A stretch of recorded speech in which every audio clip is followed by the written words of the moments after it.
Welcome to What I Meant to Say, where we discuss parenting, relationships, and wisdom that can be passed down through generations. I mean, I guess we can cover Falyn's interview because that went out today. Yeah. And this interview is going to come out a week from today. Of over 100 episodes recorded, that might be my favorite. And that is no shade on any other amazing human that has come through this show. But that, she and I have had this ability to see each other for the last 10 years and getting to capture that because she's just so real. Mm-hmm. And I've watched it amaze people and offend people and every which way in between over the last 10 years. And I've always just had this affinity for the way that she is so authentically herself. And so go listen to that interview or it's not an interview, it's a conversation and it's so human. Well, and the reason you like it is because the reason it's one of your favorites is because it covers everything. It covered coaching, parenting, and relationships, and specifically the mother-daughter bond that she described and, recently had lost her mom. And, I think it's really important to note, right, that as we go through these changes in life and as people that have been figureheads or in and out or not involved, like it just really makes you question like your life and your purpose and those relationships. And you can tell by what she said and how she responded that she's processing a lot right now. And it's going to take her some time. I mean, I can't even imagine, losing my parent right now, one of my parents right now. No, it's not something I've been through either. I've been through with friends as they've lost their parents. And it's always something that'll take you to that place to think about. Yeah. But until you've been through it, there's no way to process it. Yeah. You can just be with that person as they go through what they're going through, but you can't feel it if you haven't felt it before. Yeah. But what in that conversation, it's making me think about where I am in my parenting journey and as a mom. Yeah. And having grown-up kids, which is wild. Right? It's really crazy to have my youngest be 16 and my oldest be 23. And, you really do have to take stock in the relationships that you've built, but also why you've built them. And what parts of those relationships were feeding you in a way that helped you create your identity and your self-worth. And not always, it's my favorite thing in the world, being a mom. But you do start to let go of the pieces that you didn't even realize were maybe, ego-based or making you feel a sense of worthiness that you should feel on your own. Yeah. And I think it's an easy place to slip into as a parent, even with the best of intentions. And, unraveling that. And hopefully, I don't think I've done any major damage, but it's something I think about in telling these stories because I never want to exploit where I've been with my kids. 1,000%. And I think that you do such a graceful job of navigating what your kids are going through individually and in the private aspects of your home versus what you share and resonate with in the public eye.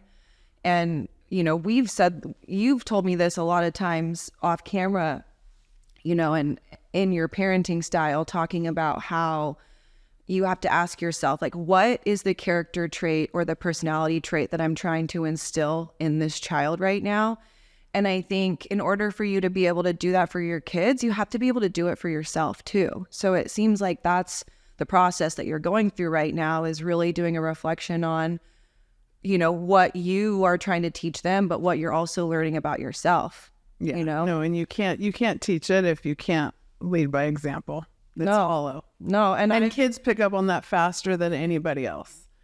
Right. Because they're so pure. Yeah. And they just know what's in front of them. It's, us as adults, we use sarcasm and, little stuff here and there. And the kids start to pick up and they get that vibe and they're like, oh, they said that and that sounded like they didn't care. Well, and you learn fast whose words you can trust. Yeah.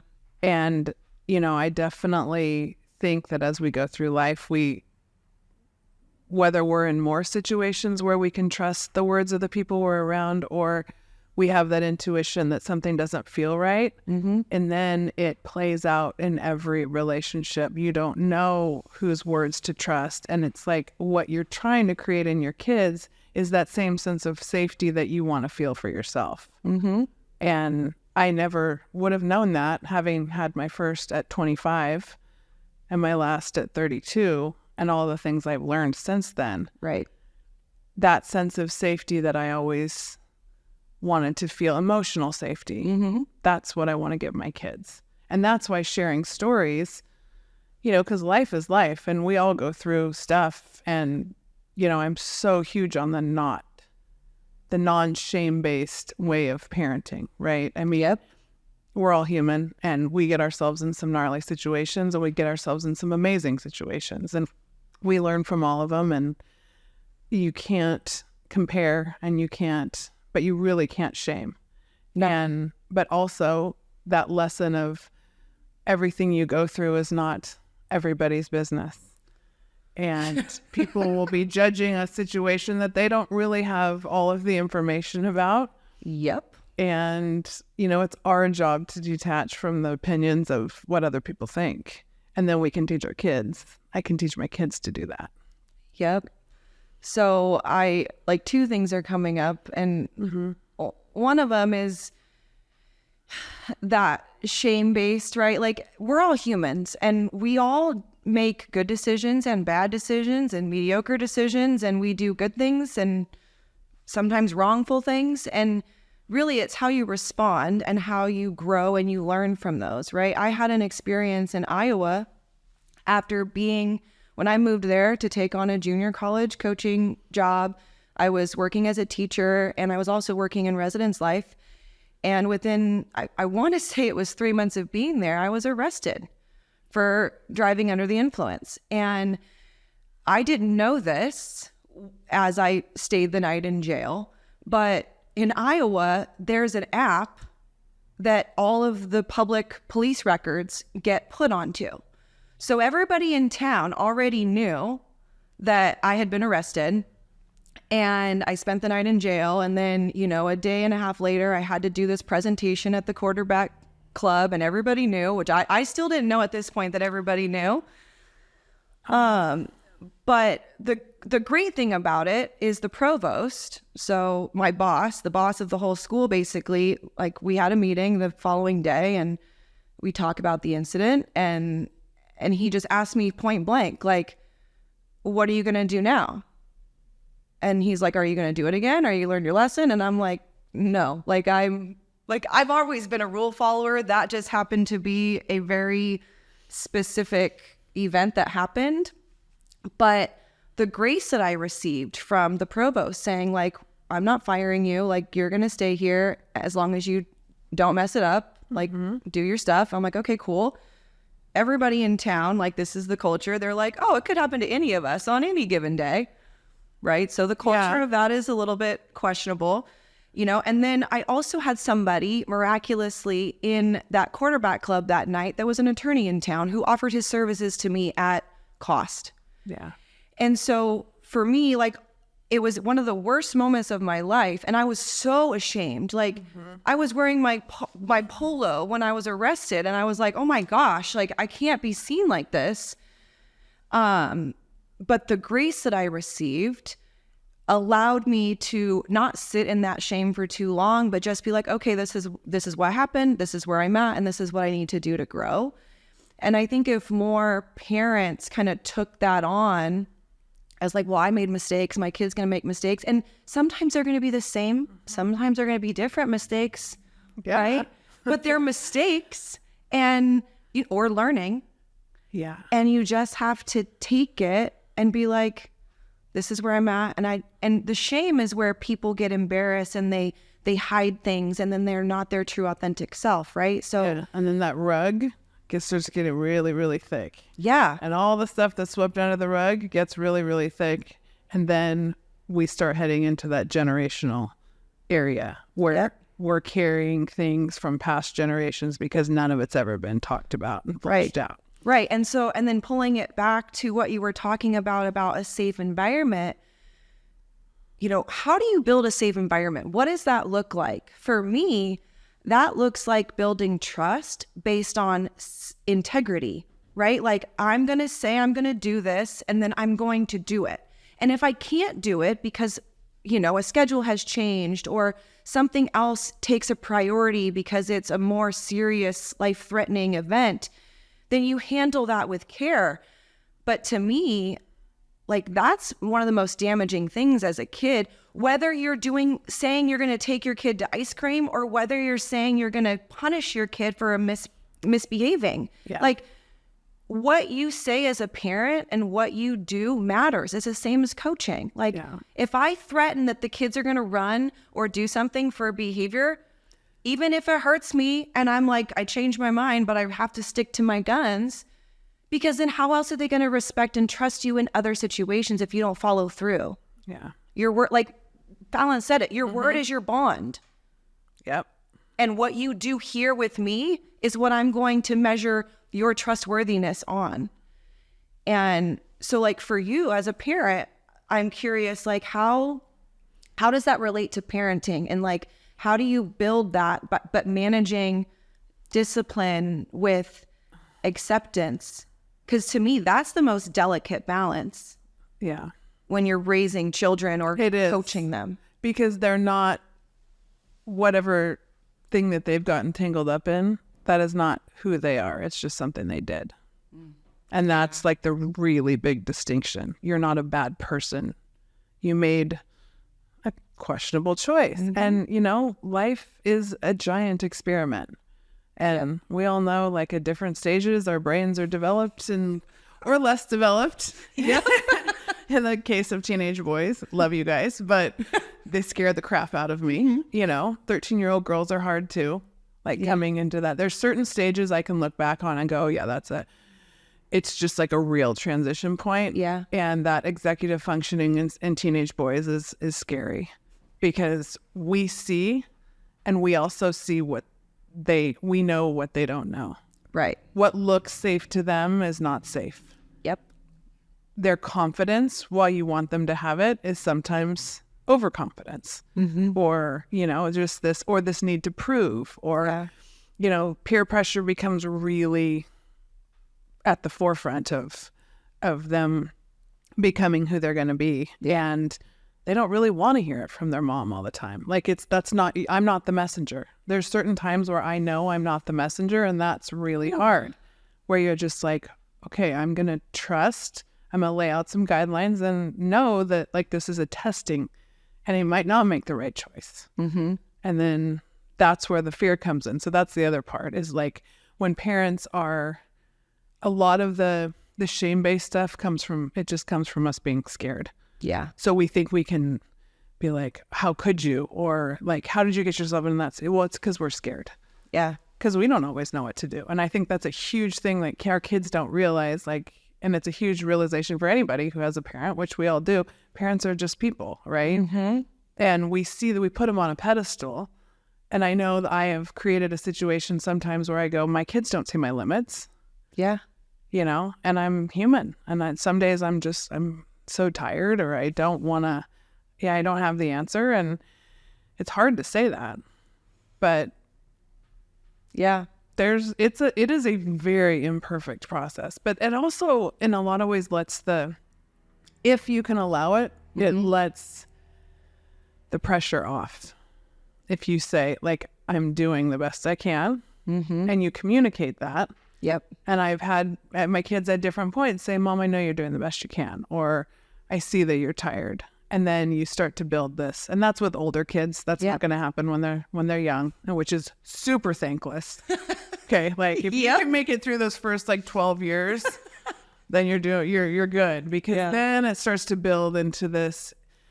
If you've put the work in, the thankless work in those first 12 years, where you're, like, down on their level and you're playing and you're bathing and you're feeding and nobody really notices, you're just tired. Yeah. But that plays what you get after 12, 13, because you've done that, you've built this bond, and you can't get that time back. That's a huge realization. If I could give, I'm not a big advice giver, but like, if you can know that it builds, and you can't build from 13 on. You have to start when they're little. It's too late at 13. Yeah. Because you've already missed the very important bonding, the foundational bonding time with them. Yeah. I mean, everyone knows I'm not a parent on my own. I don't have my own kids, but I was a live-in nanny for a year and a half. And the daughter was 3.5, 4 at the time, and the son was like 9. You know, and we have a special bond to this day. It's been 6 years, and I can still, you know, go spend time with her, and she knows when it's okay to play and have a good time. And she also knows when Ashley means business and she needs to just take care of business. Yeah. And, you know, I still get the biggest hugs when I walk in the door, and, you know, and they need that guide. They need those boundaries. Yeah. Anxiety comes from not having boundaries. It comes from having too many options. Little kids cannot handle too many options. I still don't like to have too many options. But I mean, last night at practice, I told a kid, she was serving out of area 6. And we had this conversation last week at practice. I said, hey, you have 2 choices, serve from area 1 or 5. 6 is not a choice. She was like, oh, and she moved over. I was like, that's it. 2 choices. That's it. Yeah. Pick one. It makes it so much easier. And that's what we also do for our kids. Yeah. Like, I can't remember what parenting class it was that talked about the funnel, but it's like when they're young, the funnel, you got to keep the funnel small. And as they grow up, they get more choices, right? So think of it as a funnel. Ooh, I like that. And they earn those choices when they make the right ones. You can give them 2. I mean, one of my favorites when they were little, I'm not going to bed. Yeah, you are. Do you want the light on or off? Switch the question. I want the light on. Okay, cool. Sleep with the light on. I don't care, but you're going to sleep. Right. That's not in question. So, yeah, there's just a lot of little things that, God, when you look back on it, you just go, God, it was so easy. You don't think it's easy when you're doing it. But yeah, small kids, small problems, big kids, big problems, or not reframe challenges. I'm curious too, like, you know, as you know, even in a family where you come from the same DNA, they all come out different. Yeah. So for you as a parent, how have you learned? Has it been a fast process, slow process? How have you learned what each one needs differently, but within the confines of the environment you create in your home? Because there's still rules and there's still discipline and there's expectations, but they're all just a little different in their own way. Yeah. Right? Yeah. No, they definitely, you can see that they need different things and they respond differently to certain stimulus, right? I mean, some kids, you know, you need tougher discipline, and others, you're going to crush their spirit, and you have to be able to know the difference, and that's hard. Without most of mine are, I have super sensitive kids, are like me, and their dad's pretty sensitive in a lot of ways too. So they're sensitive, and understanding what they need it's that ability to be present and know what motivates and be able to connect to those emotions and the motivation behind the why they're doing something. Right. It's not, I mean, very rarely are any of our kids acting out just to be, they're not evil. No. You know, it's a cry for help. Most things when they make a decision, it's a cry for help. It's a looking for a point of connection. Yeah. You know, and so you have to look for, how can I connect in a positive way and still have them learn something? And it's how do I connect in the moments that are great so that I build that capital for them to trust me when the chips are down. Right. Yeah. It's like you celebrate the good stuff and you build that trust to be the call when something's really challenging. Yeah. So so you're really intuitive. Yeah. Right? And you're an empath, and I'm learning a little bit more about that. Yeah, myself, you are too. Right? So you hone the skill. I'm got 15 honing, years yeah. on you. But I'm curious, like for somebody who isn't as intuitive or empathic in that way, like what tools or tips would you give a parent who's trying to navigate a personality that's similar to theirs, and they still, like, that's that inner child, right? So you see the reflection of yourself, but you don't really know exactly how to get through to them because whatever you experienced wasn't right, but then you don't know what's right or best, I guess is a better word, or somebody who's completely opposite. Like, if you don't have that intuition, what tools would you recommend? There's two things that come to mind. One, the inner child work is huge. So, whether you're working through a therapist, somatic practitioner, even just yoga, learning how to connect to yourself through, there's so much out there now. You can just go on YouTube and literally, I listen to frequencies. I do all of these things to connect to my inner self and then my inner child and learn, where those things are that I had to, as a sensitive being since the day I was born, I didn't know all the things that were kind of hurting or I had to reparent. But so the inner child work is huge. But the other thing that's like a lot simpler, if you're just parenting day to day, I got hugely drawn into positive psychology because there's 24 positive psychology character strengths that we all have in us in various amounts, and understanding how your personality or how your child's personality kind of stacks up with these character strengths, you're only working from a place of good. You're not telling them even your 24th on the list is still a part of you. And if you want to bring it up, there are ways you can bring it up, but also knowing like what their top 5 are and really honing those and teaching them how to create situations in their lives where they get to celebrate those things and use those strengths, because that's a faster way to build confidence. And I think the way the world goes about, we always are looking at what we need to bring up versus celebrating the stuff that we're really good at and working from that space. And so there's a VIA character assessment, which is in, the High Performance Zen course, and like the different things we've worked with athletes and given them, because it's such a great leadership tool to understand how you are made and what your personality is like and how you can lead. And I think if you do that within your family, it is so fun. And it's just via character assessment. If you Google it, and it comes right up. And I remember Luke called me from a house full of kids during COVID and was like, "Hey mom, what's that character thing you always make us do? I want to do it with my friends."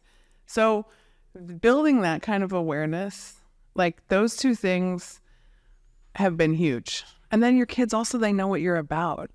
And that's a big one, right? My kids make fun of me all the time. They're like, she's going to another sound bath.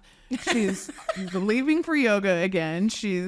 Oh my gosh, here she goes. She's going to philosophize for 20 minutes. And they laugh. And I can take it. Like, I like it because they know who I am and I'm being who I am. And they don't have to be like me, but parts of the things that add to my growth, filter in.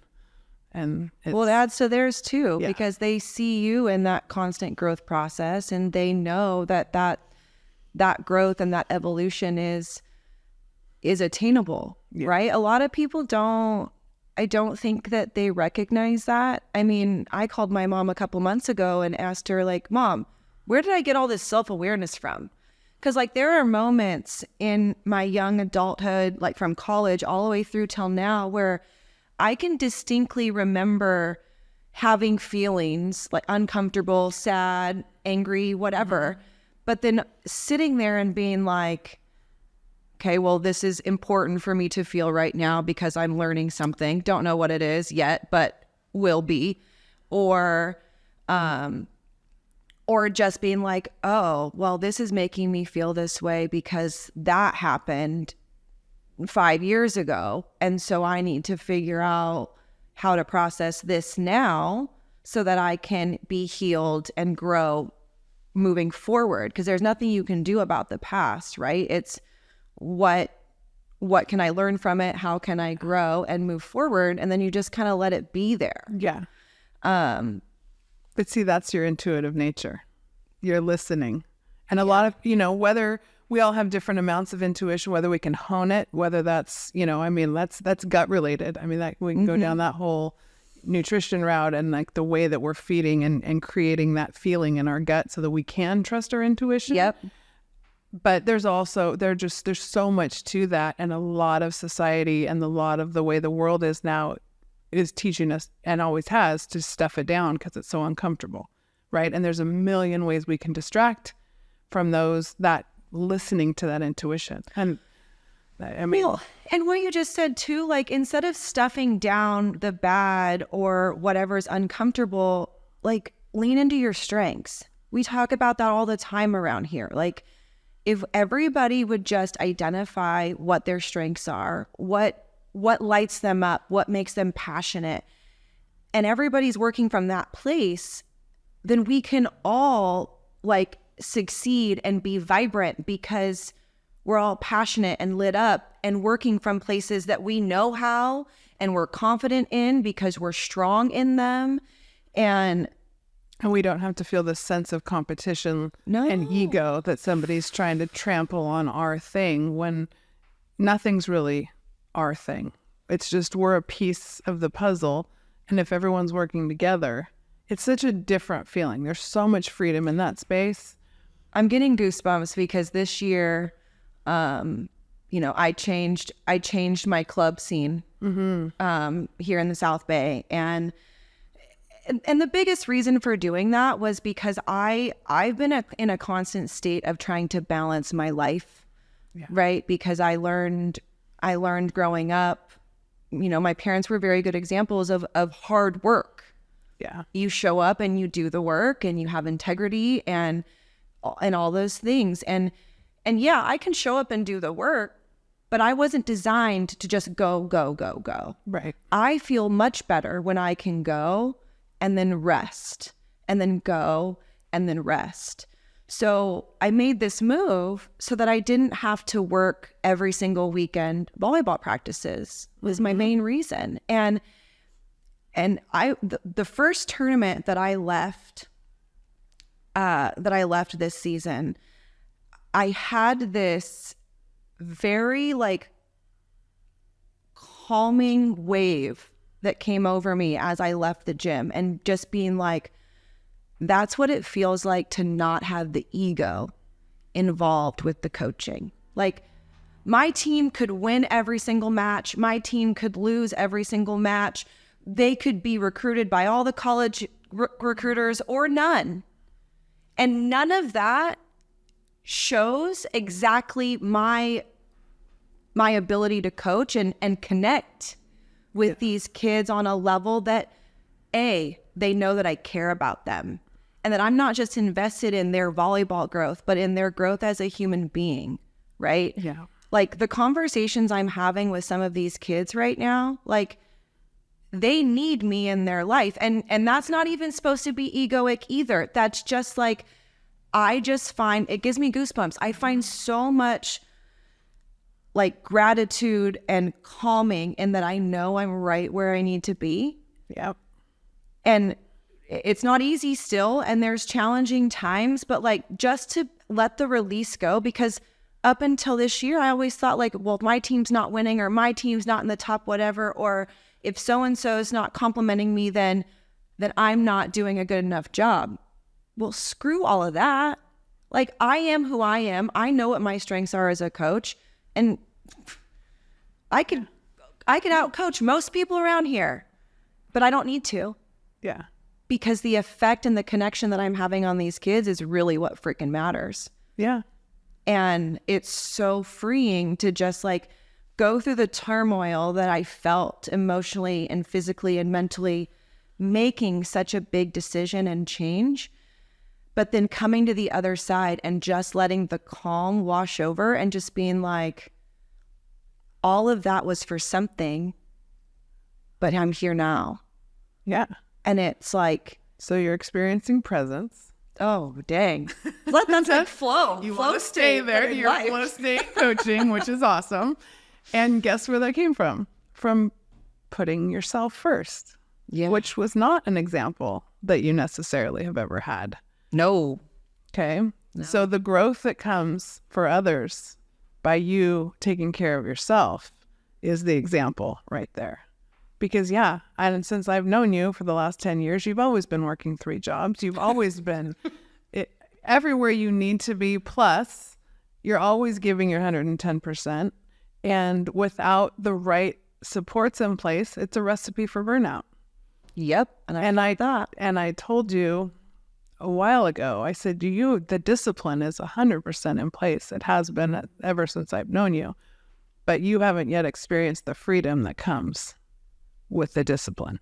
Yeah. And you're going to work and you're going to give it your all no matter what. But the people that get put in front of you might be different because of the choices you make. Mm-hmm. And I have no doubt. I mean, one less practice a week or whatever, however your weekends are working, the kids that you are coaching are tremendously benefiting from the choices you've made. And they're the right ones for you right now. Yeah. And that's all you really have to know. Yep. The rest of it is just structure and function and the way the world's set up. You get to choose how you move through that. Yeah. And it's freeing. I'm feeling that freeing feeling. And again, it's so refreshing to be able to have conversations about what really matters instead of freaking playing time. Yeah. And all the best coaches are character based. You know, the technique's going to flow. Yeah. But the other thing I'm realizing too is this, it's going to shock you, but also you're going to laugh. I used to live in a constant state of when is the other shoe going to drop? When is that email going to come through from the parent? When is the boss going to text you with something? I literally got to a point where if someone's name showed up on my phone, my stomach would drop out of my gut because I was like, well, what did I do now? Yeah. And that's also not a way to live, not a way to work, not a way to go from your strengths. Because you're always second guessing the conversations you have, the decisions you're making, and knowing that you're not doing anything out of malice or anything purposely wrong, but doing what you feel is best for the situation, both the individuals on your team and the collective. But also this is where perspective comes in, right? Mm-hmm. Everybody has a different perspective about what's going on in front of them. Right. And whether it's a kid, whether it's your kid that I'm coaching, whether it's your niece, whether it's a stranger, it doesn't matter. But I feel like more people could do a better job of trying to gain perspective and have a really solid understanding that it's okay to not agree with everything that's being done. But Falyn said this too, is my child working hard? Are they learning? Are they getting opportunities to get on the floor? And I've said that to parents before too. Here's the deal. If your kid's not coming home emotionally and mentally abused, or physically abused based on whatever, okay, that could be running too much or whatever. There's malpractice that goes on still. If those things are happening, have a conversation with the coach and just get on the same page. Yeah. Because chances are the coach is going to have a pretty good idea of what your kid needs in the sports realm, and you need to lean in as a parent. Yeah. With respect. Right. And that is that's a conversation that's very near and dear to my heart, because I think the vast majority of coaches are, especially in juniors, they're there for the kid. Mm-hmm. They're not there to get rich. Nope. They're not there to have some really flexible schedule that makes their life great, because you guys are at the beck and call of whatever gym is open, whatever tournament needs to be played. It's not a regular schedule. You're not a teacher with Nope. a summer off. There's out of season, but it's a constant for not a lot of financial gain. So, you're there because you love kids, you love athletes, and you see their growth and their development as something that you can really add to. Yep. Now, there are situations where you have to be careful, and you have to, and then that's where when I said structure and function, there's, the powers that be, the structures of the clubs or the camps. There needs to be safety in those places. And 100%. So as a parent, it's a very delicate road to walk and go, I want to trust this coach with my kid. And that if you have a bad gut, you need to trust your gut. But you also need to question, where's my feeling coming from? Is it from a lack of, is this something in me? This goes to living vicariously through your athlete. Is it hurting you that your kid's not playing, or is it hurting your kid that your kid's not playing? Or are there small steps you can help your child understand, what's the roadmap to getting more playing time? Yeah. And then you can talk with coaches, but you can't beat up on coaches, and they're really not there to make your child's life worse. It's hard to watch your kids learn the lessons that they learn in sports. It's painful. I've been there. Well, and you know what else is painful? Like the coaches who are actually there for the kids, it's painful for them too. Yeah. Like the days where I have 2 kids on the bench that didn't get to play that much, even though they worked their butts off, but they're just sitting there. Yeah. Like that kills me too. Like I get in the car and I think about like, how could I have gotten them more opportunities? Like what can I say to them to keep them bought in and showing up, because I know that it's good for them, even though it doesn't feel, as fulfilling right now because they're not on the court as much as they want to. Like, and the question of how you learn to trust the coaches, to me, goes to learning to trust your gut and that intuition more and more. And, but don't bring in coaches just that can win. Bring in coaches who are truly good people and are there for the kids, because winning in the end doesn't matter. No. Like it does not matter when you look back on especially your club years. Yes, and there's some great memories from winning stuff. We've all been there. Yeah. But it fades, and it's the relationships and the way that you learn to be yourself and lead and understand who you are. Like I'm looking at the end of Luke's career and I just keep thinking I'm so grateful to this sport for how it's helped him turn into such a good man. And that doesn't come, it's not the scholarship or the medal, even those they're great moments. Yep. It's, I don't know, there's so many things. It's learning to handle the pressure. It's learning to be a great teammate and to put your arm around someone when they're really hurting. And that's the stuff that makes them good people. Yes. And after volleyball, that's what we have to be. No matter how much we love this sport or how much time you spend in the gym, it's just a place where we can all learn to relate to each other. Yep.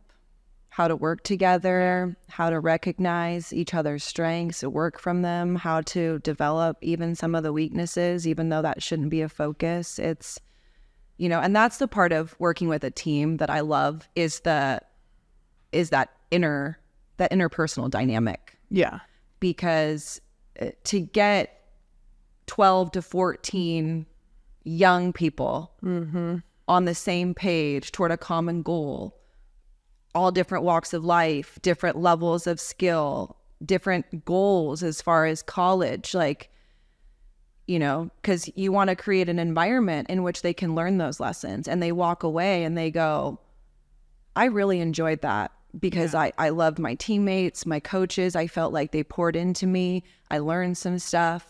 And you can feel it when you're watching a team that's operating from that space. Yeah. Right. And they truthfully, they end up being, they're going to lose some games and depending on the level of talent, but they end up winning a lot more because they have that. Yep. Like you can put 6 of the top athletes in the country, and if they don't have that camaraderie and that ability to have each other's backs, they don't win. No, you see it all the time. Yeah, that's why I love underdog stories. You do too. Remember us on the plane? Oh yes, Champions. Go watch Champions. If anybody, so good. It's the best movie. So good. I was laughing out loud so loud that the lady behind me in front of me was mad. They were annoyed, but that's okay. Sorry. But it's like because okay. it's not easy, fully easy to like be a top athlete and be the best in the world and No, you whatever. give up a lot. Right? There's a lot of choices that you make to Right. be able to pursue that level of excellence. Yeah.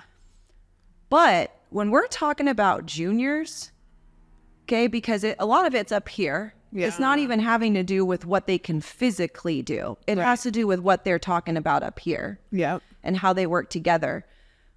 But those teams that rely on that chemistry and that grit and that work ethic, the character is the big word. They band together in a way in those tough moments that the better athlete teams don't know how to, because it comes easier to them. Yeah. Right. And I preface that by saying nothing is really easy. But like if you're 6'5" and you can jump well and you've got a live arm, you're probably going to be pretty good at volleyball. Yeah. And guess what? If you're not a great passer, they'll just hide you out of the passing rotation. So your life is not that hard. But put a 5'9" outside hitter with medium jumping skills, like they're going to fight. Yeah. And guess what? When you fight, you're going to be able to find success more than the other people that don't know how to fight. Okay, so this is what's coming to me from that, because I love these interviews. Like if we had Taryn and Kristen on at one point, and like that talking. I mean, that's the perfect example of they went back and forth on that, but understanding from a parenting coaching perspective, and I think about you like looking at your team or doing that inner child work. Yeah. Why we fight, why we have this chip on our shoulder or something to prove, and understanding when you go into those situations. I think the thing that can really propel you forward in life is understanding when to fight and when to create boundaries around that fight, because we can end up trying to prove ourselves to people, and it's this anxious, we've all been there.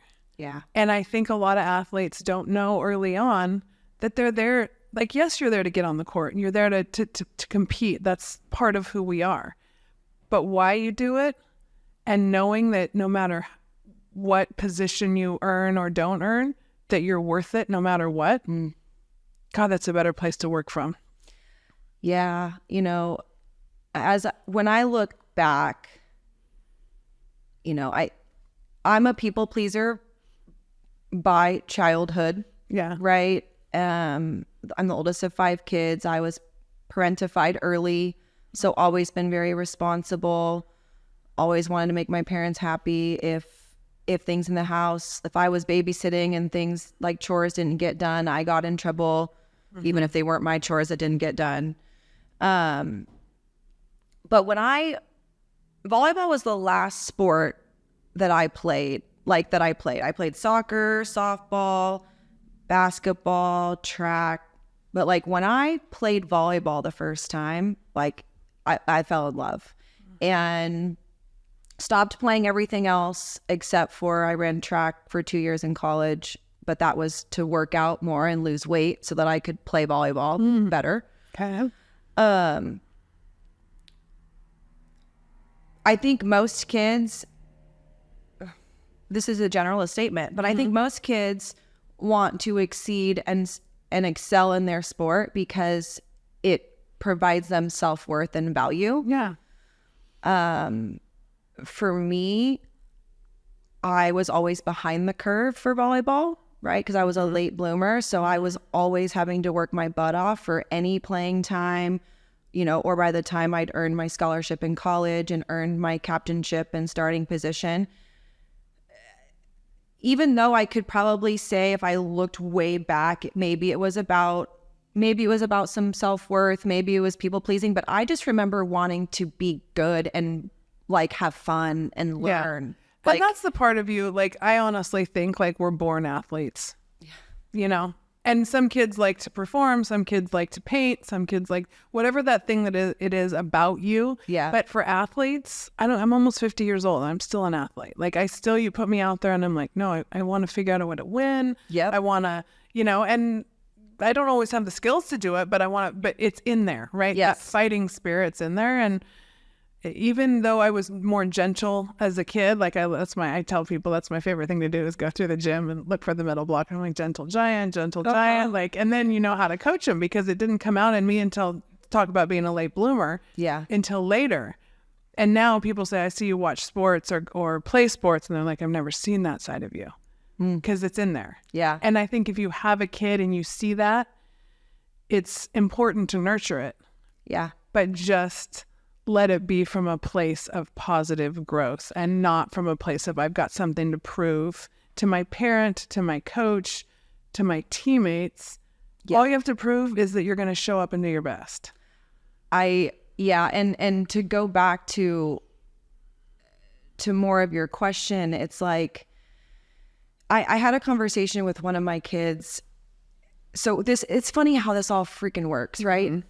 So I make a comment to my assistant coach on the bench at the second tournament, and I said to him, I said, I think that this person's biggest setback is that they're a perfectionist, and I need to figure out how to communicate that they need to let go, right? And at a tournament, sometimes that's not the best place. And so I said it to him in private, but then that kid posted on Instagram that night following the tournament about how the perfectionism was like holding them back. And like, she's like basically saying, nobody talks enough about what it takes to rebound from the mistakes and the errors when you're a perfectionist. And like, I just messaged her back and I just said, we're going to talk about this at practice. I said, don't worry, I can help you. It's a huge amount of self-awareness for a kid to be posting about that. 100%. Kid. 100%. Awesome. She's so intelligent and a hard worker, and I can see the perfectionism across her freaking forehead. And really, I don't have all of the answers. Right. Nobody does. Yeah. But I just tell her, like, look, here's my advice as like a person still recovering from people pleasing and being a perfectionist. Like, you have to know when to strive for that perfection, but be okay when you don't attain it. Yeah. And when you make those mistakes, the faster you can say, okay, I made the mistake. What can I do to adjust it moving on? The less that perfectionism becomes like a crutch, or an open wound that you have to like massage. And when you realize that it's going to hold you back you will never achieve flow if you are constantly in that state of seeking perfection, right? Yeah. So maybe it's, if you look at some of the greatest moments in sports, whether it's on the volleyball court or basketball court or in a track or whatever, the flow state moments, there's no perfectionism there. No. So like maybe you show your athletes, like, this is what's possible when you just let go. Because my favorite thing to see as a spectator now, way more than an athlete, is just seeing people that play free. Yeah. Just go for broke. Yeah. So, and people say it all the time in men's volleyball, like it drives us all crazy, right? That they're missing all these serves. And yes, right. You miss 26 serves in a night, you're probably not going to win. Okay. It's hard to win. So, but people ask all the time, and they say, why do they do that? And I'm like, they're going for freaking broke. Mm-hmm. If you have that ability, you're going to take some swings, and they're going to be like, you're going to hit the back wall. They're going to hit, go under the net or whatever it is. But like, don't not do it. Well, and that's a perfect example of figuring out and learning how to teach the kids when to go for broke. Yes. Yeah. When to fight, when to be perfect versus when to let things be, right? And the more you can let things be and just like, you want to be perfect, but it's not about being perfect. It's about striving for excellence and doing the best that you can. So there's a reframe that you have to have there, I think, if you're really going to let go. But it's teaching them also, like, I can't tell you how many times, and maybe I was the same way, I don't quite remember, but I'm so sorry. I'm so sorry. Oh my God. I'm so sorry. We still do I'm so that sorry. when there's no consequence. And right? I'm like, do not be that. Y'all. Yeah. Like, what are you are sorry you for? here? Are you working hard? Are you being respectful? What are you sorry for? We're good. Yeah. Like, just let it be. And I think that's just a testament to where our culture and our society is right now. And I think that's where a lot of coaches, parents, mentors, teachers, everybody alike can do a better job of trying to see these kids for who they are and what their strengths are, so that you can nourish and cultivate who they are as humans without making them feel less than, or making them feel like just because they aren't perfect, they have to be sorry for it. And like everybody's nervous. I can just feel it, you know, and I've told my kids for a long time, you know, if I'm not worried about it, you guys shouldn't worry about it. Like, if you miss 10 freaking serves and I say nothing, you might as well forget they happened, because I'm not thinking about them. I will tell you, hey, I'm concerned that you're foot faulting right here. It's not necessarily an issue right now, but it's going to be an issue 2 weeks from now. So think about it. Right. And then it gives them time to process and adjust. But it's not ever like, you foot faulted 3 times. Get it right. It's like, no, like, here's the deal. You're either going to fix it or you're just not going to get to serve. And we're okay. Either way. And they'll get better. But that part to me is just so, like, you know, with the social media and the mental health, like, these kids don't know which end is up, because they don't have enough people telling them that they're good and that they're worth it, and that their performance does not dictate whether they're a good human or a productive citizen, right? It's, well, that sense of anxiety and anxiousness that comes from the 24/7 world that they're living in. Like I said, you're 15 years younger than me, but neither one of us dealt with that. There was safe space. There was downtime in ways that they have to be super, super mindful to create that space, because there is always a distraction, and usually that distraction is showing them something that looks better than what they have. And that's a difficult place to be growing up in. Ooh, yeah, always seeing something that you might want that you don't have, or, you know, seeing whoever is on the Instagram with whatever they have going on. I mean, you and Priscilla talked about it a couple weeks ago, and one of the things that stuck with me is, like, social media in and itself is not all bad, right? It's how you use it. So as a parent, are you showing your children how to search for information and find factual data and knowledge about what's going on in our world? Are you... Well, you're creating your own algorithm, right? I mean, like how do you curate? How are you helping your child curate their algorithm? Like, what's coming in? Right. And is it just the highlight reel, or are they looking at, you know, some great stuff out there? There are so many great content creators, and a lot of them are saying similar things, just with slightly different nuances. And you know, everybody has a messenger, but the piece that I think we need to impart is the educational piece, that you can use it for connection and you can use it for talking to your friends, but it also provides you with this vast, access to perspectives that are not of your own. Right. Like the stuff that comes through on parenting or coaching or athletes or just generational healing. Like, I just look at things and I go, well, I've thought about that before, but it's never been smacked in my face like that. And you just go, and then it opens up to what we talk about with the podcast and the stories. Like, when you can be vulnerable and allow people to relate to you in an authentic way, we all go, dang, I have something in common with that person. Or I felt that before. Which is what you felt going back to your Iowa story. Oh, yeah. I mean, to bring that full circle, that is what you felt. And that's what I felt going through my divorce, or every time that I would say something that I felt ashamed of, and then you let the air out of it, and you're not ashamed anymore. No. And people come around and support you because they've been there too. Well, and guess what? And if they're not going to support you too, they're not your people.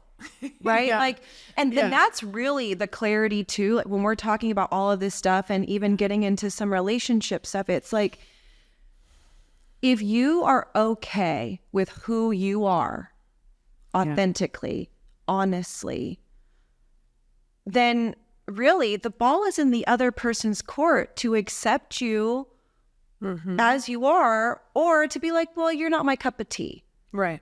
And that is also like, it can be hard. It is hard at times, depending on who that is and what value they had in your head. But it's like, it's also very freeing to be like, well, I'm going to be me. Yeah. And it's okay. You can take it or leave it, but I'm not, my value isn't tied up in whether you think I'm a good coach or whether you think I'm a pretty woman. Like, right. My value is myself. Yeah. And I still don't even know exactly what that means for me, but it's just like, I don't care. You're born worthy. And it's not, and you know, it's definitely a message out there that's needing to come through because of the way society is now, whether it's social media or all the other pressures. Yeah. Because you see the signs out there, you are enough, all over the place, right? And, you know, even my ego can feel some pushback on that. It's like, okay, but keep working, right? Right. But with integrity, without letting your ego lead. It's about, and this, like, I get into it with people on this Be Better slogan, right? Yeah. Because it feels like it assaults them. It right. sounds egoic. It's not. It's not meant to be. And it's being, not doing, and just leaning into how can I be just a little bit better today? How can I be a little bit better to someone else? How can I be a little bit more understanding? How can I be a little bit more compassionate? It's all of those things. It's not getting everything right. It's not just be better. It's not that. No. But you have to be able to come down to a place where you like yourself, because that's the other thing. And I'm not sure where I said this, but I said it to a friend last night on the phone, is we attract to our level of healing. Yeah. And I don't know where I heard that, some Instagram thing or therapy or whatever it's been, but it's not just romantic relationships, because I think that's what I was talking about. But it's friendships, it's coaching relationships, we attract to our level of healing. So when we are in this process of becoming better, because we're becoming more healed, we heal relationships and the world gets better. And that's where all of this, you know, coming back to the whole generational healing, and that happens through parenting, through coaching, you know, through us pursuing our passions. It all happens through the relationship you have with yourself, and then how you build and connect relationships with others. Yeah. Because there's, even when we talk about healing and growth process, there's only so much you can do on your own. Yeah. Before you have to grow with somebody. And it doesn't have to be a romantic relationship. It can be a friendship. Like you and I have talked and grown so much, I feel like, over the last couple of years, and the closeness we share. And I'm grateful and thankful for that. And but everybody's got to find those people that allow them the space to be who they are and to see them. Like, you see me in a way that no one ever has seen me before.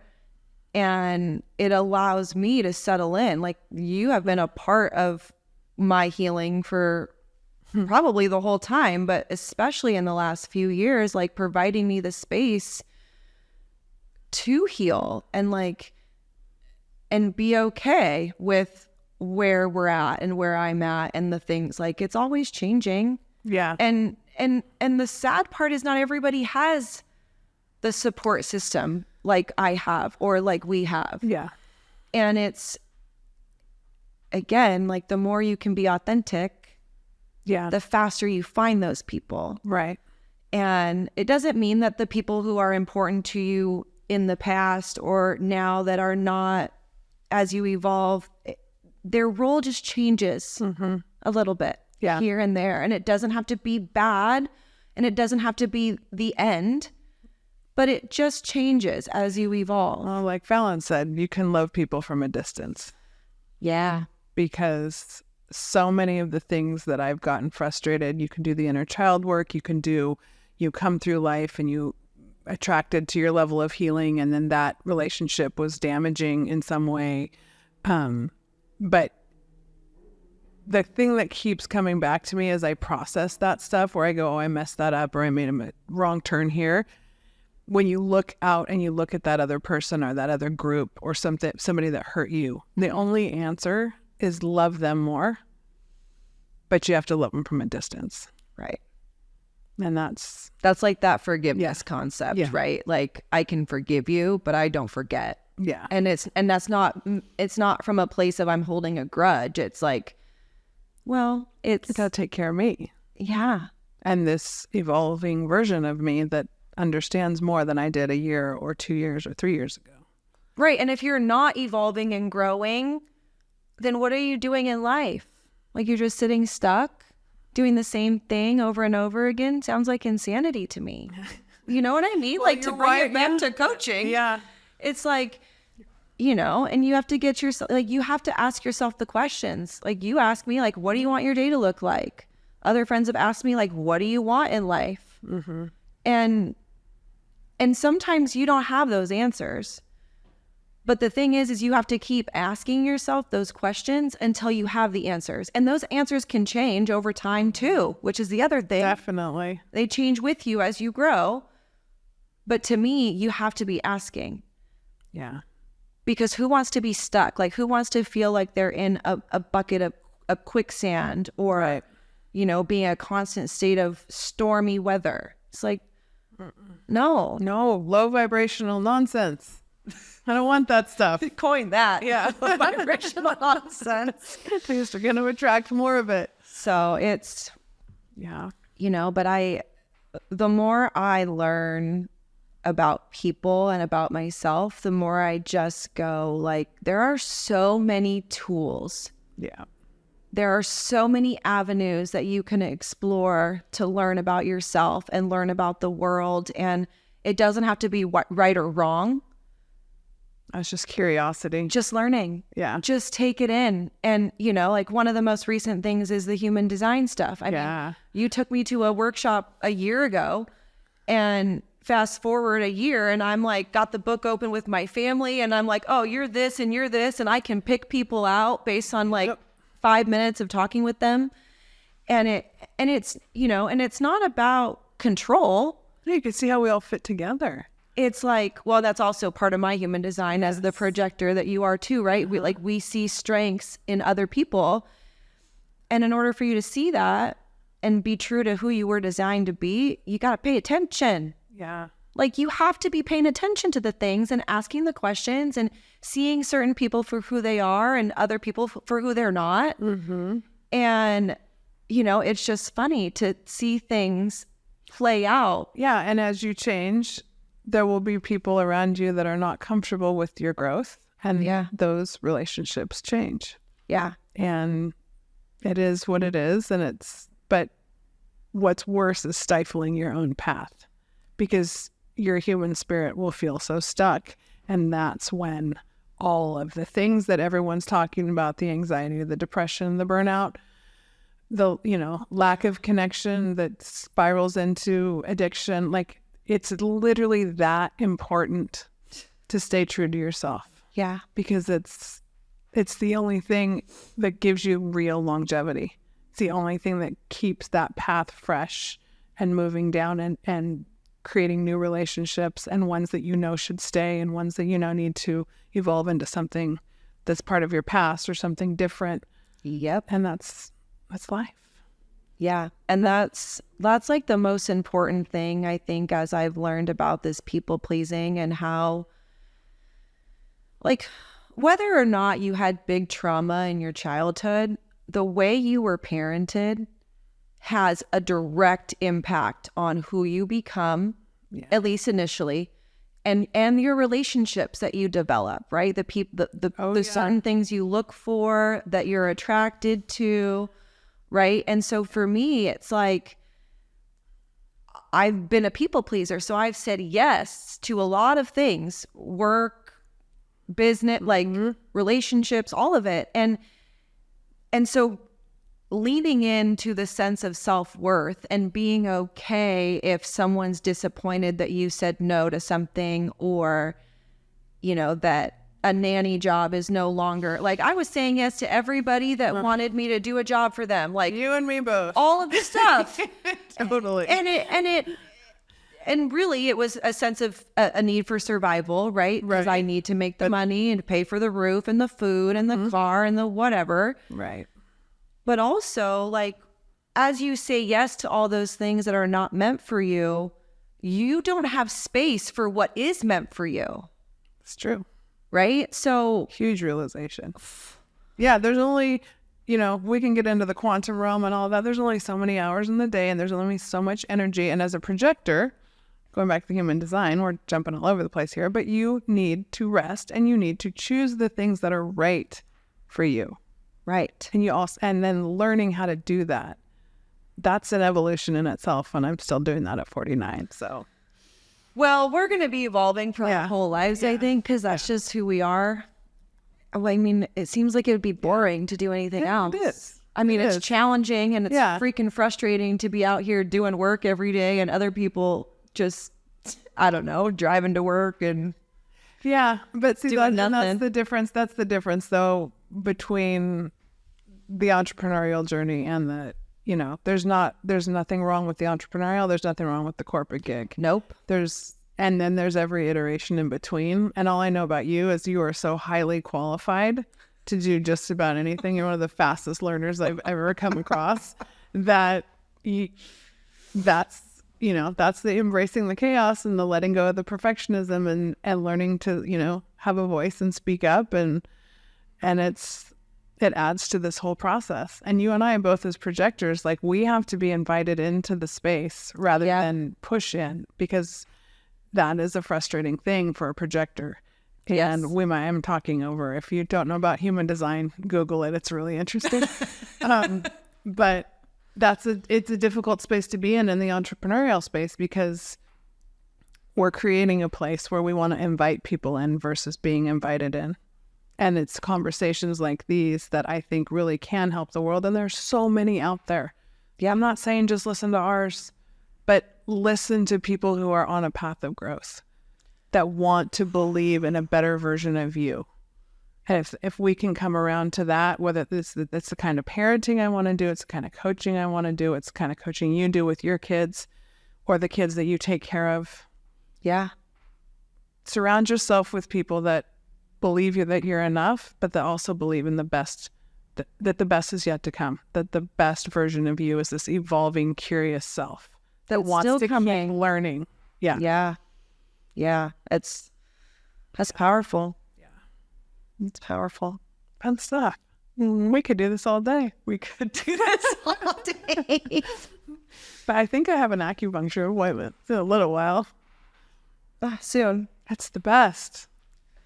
Go see Not me. Amanda on Pier Avenue. Ashley's scared of the needles. I do not like you. Amazing. Not one bit. Not one bit. I don't have tattoos for that reason.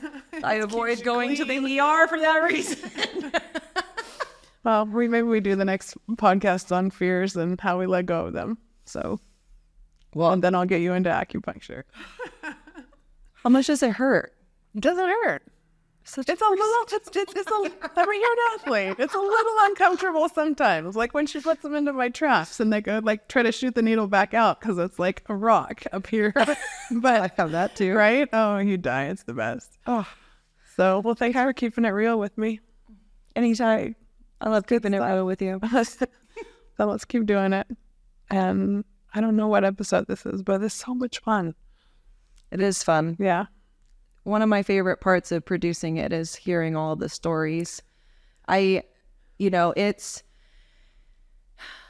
We've covered so much ground with the guests, and there's so many good stories and good humans that we've collected in this podcast. And we just want people to listen and learn whatever it is that is meant for them. And it's so funny because, like, for me, even on my growth process, like, you'll come out of your podcast and you'll be like, oh, that was so great. And you won't say a whole lot. Like, you'll say one or two things that you liked about it. And then when I go in and I watch it, I go like, wow, like I've learned something from out of 105 podcasts. Actually, this is going to be 104. This will be 104, I think. Okay. No, it won't. 105. I don't know. Anyways. Yes. If you just open your mind, you can learn something from everybody. And that's the other thing to me about that I think a lot of coaches and maybe some parents are missing is if you really want to succeed in your role and in life, to me, you should be in a constant state of learning and evolving the entire time.